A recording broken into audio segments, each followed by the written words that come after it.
Hello and welcome to the finals of the Comeback Mechanics November 2024 Gym Leader Challenge Tournament. My name is Cody Hope, and I'll be casting for you this finals match between Chris Choquette with his Colorless Tools deck and myself, Cody Hope, with his Crazy Code Colorless deck. The Comeback Mechanics are a competitive team based in Dallas, Texas, and the first Tuesday of every month we hold a free Gym Leader Challenge tournament.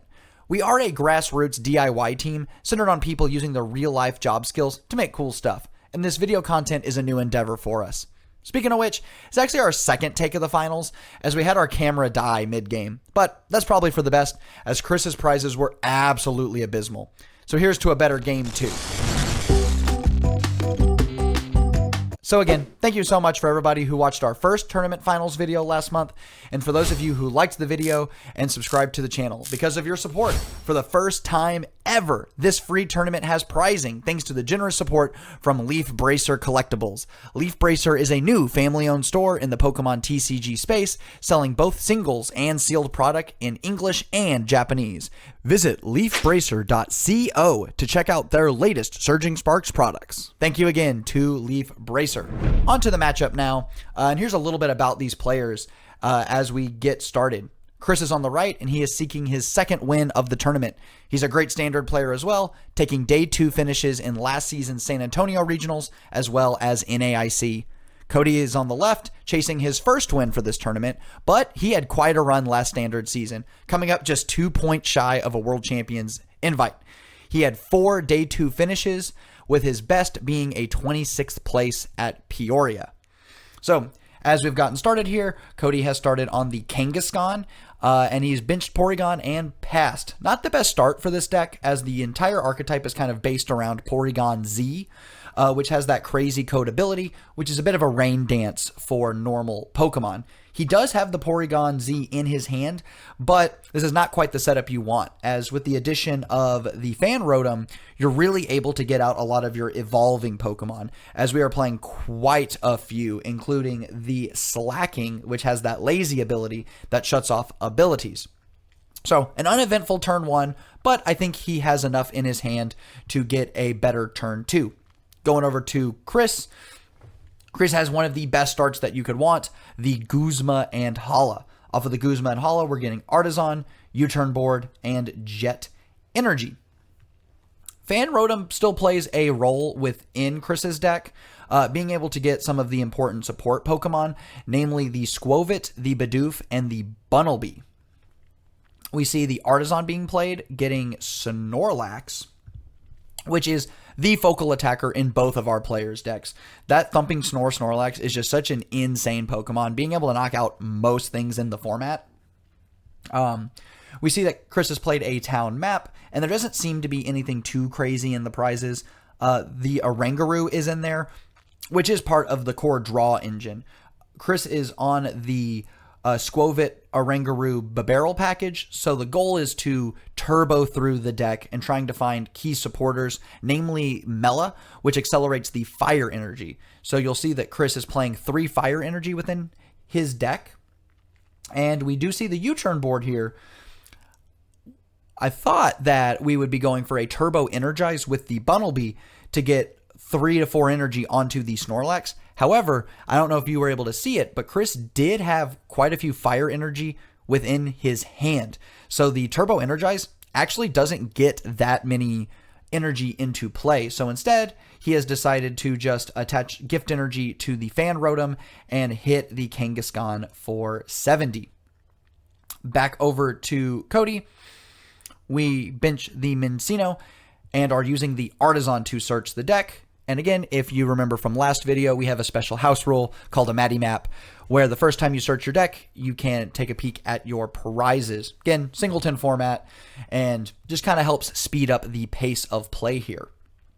And interestingly enough, Cody has decided to get the Fan Rotom off of the Artisan, and while that Fan Call ability cannot be used because it is his second turn, the Fan Rotom is just a very efficient attacker, being able to deal 70 damage for 1 energy, provided that there is a stadium in play. And considering that almost every deck in Gym Leader Challenge is playing 1 to 2, maybe even 3 stadiums, that will always be the case. Cody's able to play Guzma Hala. Would have been a lot better going first, but still phenomenal going second. getting rid of Bird Keeper and the Dodrio. No stadium to find here, but just getting Capture Energy and Float Stone. And it looks like Cody is planning on attacking with the Fan Rotom to knock out Chris's Fan Rotom. A little bit of a battling fans here. The Capture Energy is going to allow Cody to pick up a Pokemon here. It looks like he's going for the Bidoof, but instead changes his mind and goes for the Doduo. We do see that he has Rescue Stretcher in his hand, so it seems like the idea is use Rescue Stretcher to pick up the Dodrio. We also see that Cody has a Parallel City within his hand, and he could use it to force Chris to remove a Pokemon from his bench, but I think he's getting a little greedy there, wanting to get the full 5. Chris doesn't play that many Pokemon in his deck, only about 10, and so getting able to Parallel City 2 of them away would be very, very efficient. But instead, we just see a retreat, pushing up the Fan Rotom and taking a knockout. Chris's Gift Energy will trigger, allowing him to draw back up to 7 cards in his hand. And we're promoting the Skwovet. And so this is a bit of a rough spot for Chris to be in. We do have the Wombo combo of Skwovet Bibarel set up. However, he doesn't really have a way to set up the Snorlax this turn. He did not Turbo Energize on the last turn, and unlike the Crazy Code version of Colorless, Chris's version doesn't play any way to accelerate energy into play other than the Mela. And so we see off of the Artisan, he's eyeing up this Tornadus, a really interesting Pokemon here. The Tornadus, 110 HP, and has an attack for 3 energy that deals 100, and the Tornadus takes 50 less damage on the next turn. This goes really nicely into Chris's overall strategy here. Chris is playing an astounding 8 tools within his deck. We're also playing ways like Arven and the Adventurer's Bag to get these tools out, but we see that there's multiple HP increasing tools, tools that decrease damage, and we're seeing both Turbo Energize and Crisis Punch in the deck as well. We do see that Chris is deciding to get the Tornadus and is attaching Pot Helmet to it. So if Chris is able to get off that Storm Barrier attack, the Tornadus will take 50 less damage and then take 30 additional less damage. So we'll need 190 damage to knock out. Really, really solid there. We also see the Nest Ball coming down. It'd be interesting to see what Chris is searching for here. It's looking like the Lugia with that Arrow Ball attack, dealing more damage based on the total number of energy in play. Really nice considering Chris had used the Skwovet to get into it. So he will be able to draw a clean 5 cards off of the Bibarel. We see Chorus's Tenacity, some Fire Energy, the Adventurer's Bag, really nice, which will allow him to thin out of the deck, as well as a Field Blower. Don't quite know what the play will be for this turn, but we do see that Chris is going for the Chorus's Tenacity, getting that double colorless energy. And I imagine we'll be getting a Parallel City as well. Really punishing Cody for waiting on playing his Parallel City, because Cody's deck plays a lot more to the board. His deck is kind of focused on getting the Bibarel setup, getting Mincino, which evolves into Cincino with that Make Do ability, kind of just a trade. And then the Dodrio with that Zooming Draw ability. Cody's deck definitely plays a lot more to the board, wanting to amass this big hand size and then accelerate a lot of colorless energy into play. While Chris's deck is more about finding key cards in his hand. We're going to be trying to turbo through the deck using Skwovet, Oranguru, and Bibarel to find those key supporters that he needs to get attacks off turn after turn. The Parallel City does come down, and Cody decides to discard the Mincino here. Makes a lot of sense for him, as the Rescue Stretcher can pick up the Dodrio, and then Cody at least has some way to draw cards. Chris is going up into the Lugia, which, with that Muscle Band, will allow him to take a knockout onto the Fan Rotom. The colorless decks just kind of come down to smacking each other turn after turn. And Chris has been able to kind of meet with Cody both at 5 prizes. And unless Cody is able to draw a really good card off of this Dodrio, he's probably just going to be passing on this turn. There really isn't any way to knock anything out. And we see Winona coming down off of the Zooming Draw. Makes a lot of sense as the supporter for turn, as the Colress's Tenacity that Cody has in his hand doesn't actually get him anything. We see the Parallel Cities already in the hand, Artisan already been used, and the Winona will be played. And what I really like about Winona in this deck is that a lot of the evolving Pokemon have under 100 HP. We see the Porygon 2, which will be great. So looks like Cody's going to try to take a turn off, do the Porygon 2, and then on the following turn evolve up into that Porygon Z. The Winona, of course, doesn't care about the HP, though. But if we were using, say, the Fan Rotom, the Slacking and the Vigoroth all have under 100 HP, the Doduo, the Dodrio, all those evolving Pokemon. So really, really strong here. But seems like the other two Pokemon Cody will get is the Cyclezar. Really interesting here. Both decks are playing different versions of Cyclezar. Cody is opting for the Touring Cyclezar that has free retreat, while Chris is opting to play the Cyclezar with the Driving Buddy attack, where if you played a supporter, it does 140 damage. So kind of interesting to see how both decks are utilizing Cyclezar in the deck. And then that third Pokemon is going to be that Snorlax, the just arguably best attacker that Colorless has access to. Will evolve up into the Porygon 2, bench the Touring Cyclezar. We are still under the effects of Parallel City, but this makes a lot of sense as the Cyclezar has that free retreat. Cody's probably thinking here, I'll just retreat into the Cyclezar. The Cyclezar probably doesn't get knocked out this turn because, again, unless Chris can find another double colorless type energy, he's not going to be able to knock out the Cyclezar with Arrow Ball. And then no other Pokemon can really get set up unless we play the Mela. But of course, the Mela requires a Pokemon to have been knocked out last turn. So feels pretty safe for Cody just to put up the Cyclezar and pass. Worst case scenario, it gets punched for maybe 70. And then we just kind of go from there. Chris is going to do the dance of putting the hand to the bottom. Squove it for 1. Wasn't able to see the card there.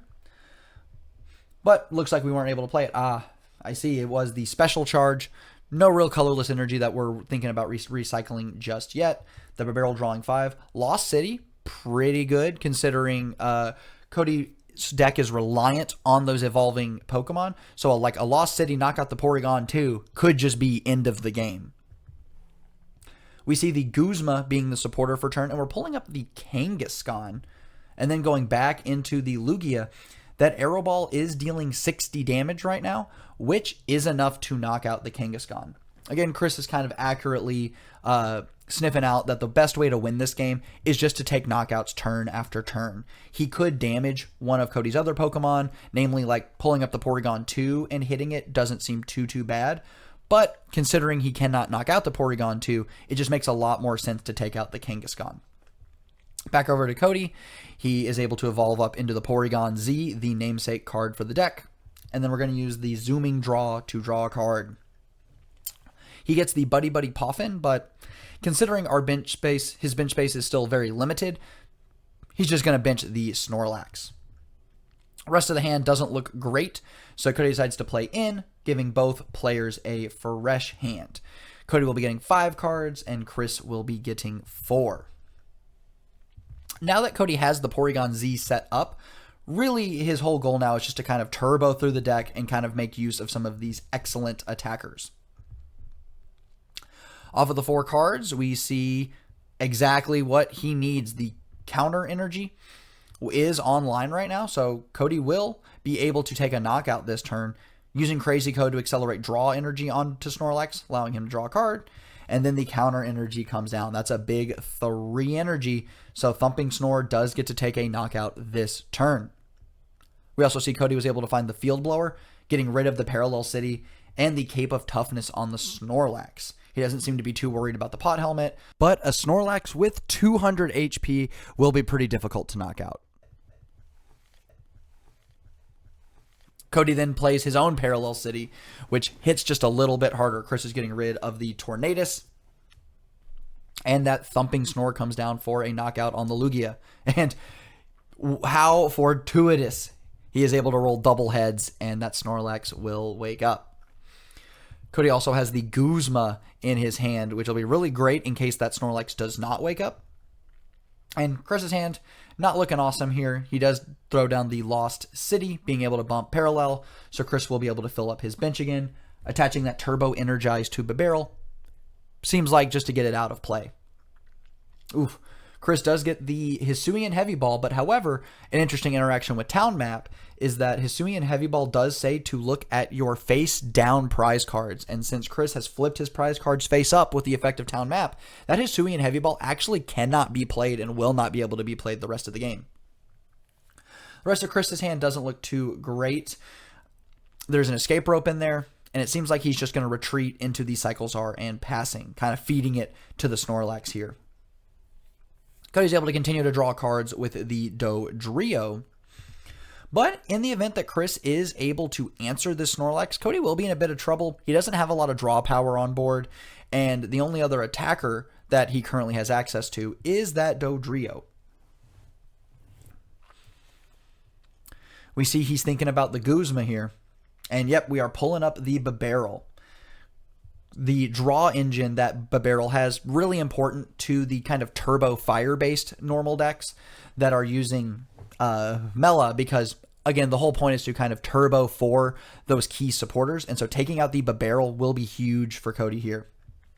And the free retreat Cyclezar really kind of showing its worth here, because Cody is playing a numerous amount of switching cards between Guzma, Birdkeeper, Escape Rope, and so being able to pivot into the Cyclezar and then free retreat back into the Snorlax. So even though the Snorlax is asleep, Cody will easily be able to wake it back up. And thankfully, we did catch a error here before it mattered too much. Both players were at 4 prizes, so the counter energy should not be able to take a knockout. However, Cody did have the Jet energy in his hand, and with Crazy Code, he's able to accelerate it into play. So we were fortunately able to catch that before it became too much of a problem. And you can double check the camera. Escape Rope was the prize taken for turn. Chris uses the Squovit, bit of a Hail Mary, hoping this one card gets him there. And we are going to jet up the Cyclezar and ram for 30. Bit of a car crash happening there. And the Snorlax does not wake up. So if Cody was unable to find a pivot, that could have been the route that Chris uses to get back into the game. But we do see that escape rope come down. Cody gets to pivot into the Cyclezar with that free retreat. And Chris is going to push up the Snorlax of his own. The Bravery Charm is on the Snorlax, so 200 HP. Currently, the Snorlax does not knock out, but Cody plays the Cypher Maniac's Code Breaking, which allows him to search his deck for any 2 cards and then place it on top of his deck.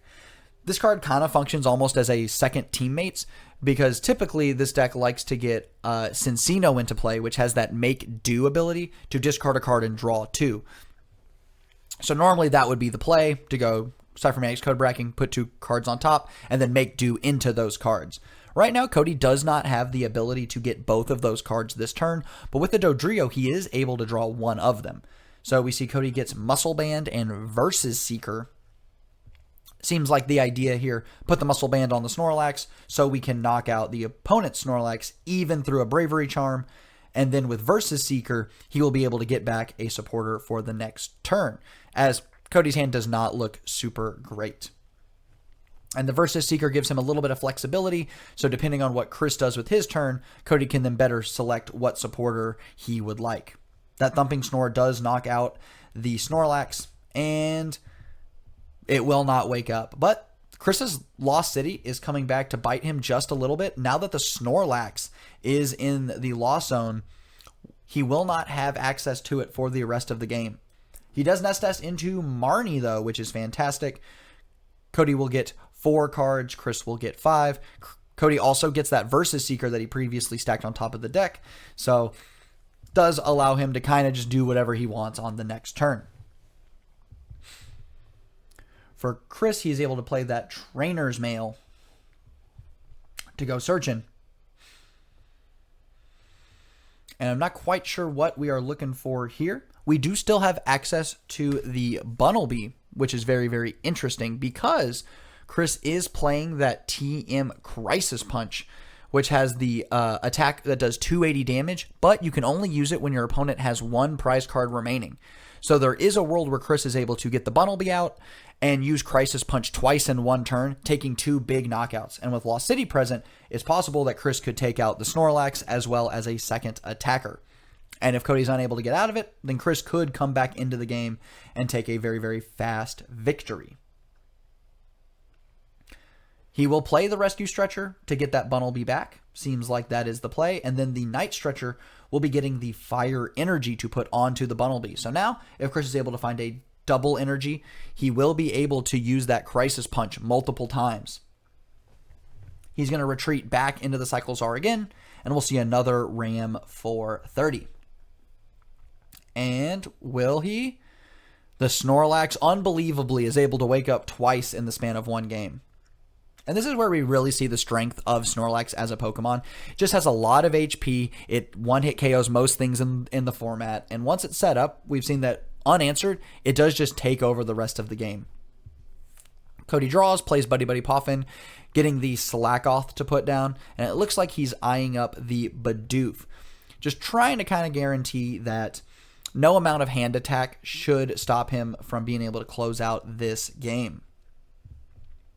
Now, unfortunately, because we had already played one game already, Cody does know about the TM Crisis Punch. So normally this Bunnelby with an energy on it would seem a little inconspicuous. Why would you knock out the Bunnelby when you could knock out, say, the Squovit or the Cyclozar?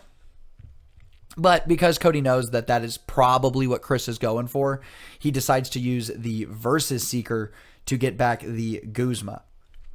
We see him thinking about attaching the Therapeutic Energy to the Dodrio. He decides to wait.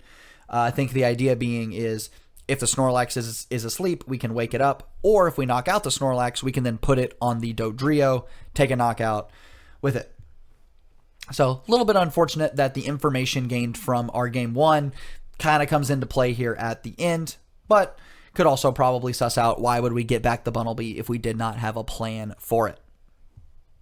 And for the unbelievable third time this game, the Snorlax does wake up, and that's probably going to spell the end of the game here. We know that Cody has an energy in his hand, so even if we are able to knock out the Snorlax, the Dodrio will be able to come down and use that Ballistic Beak for knockout.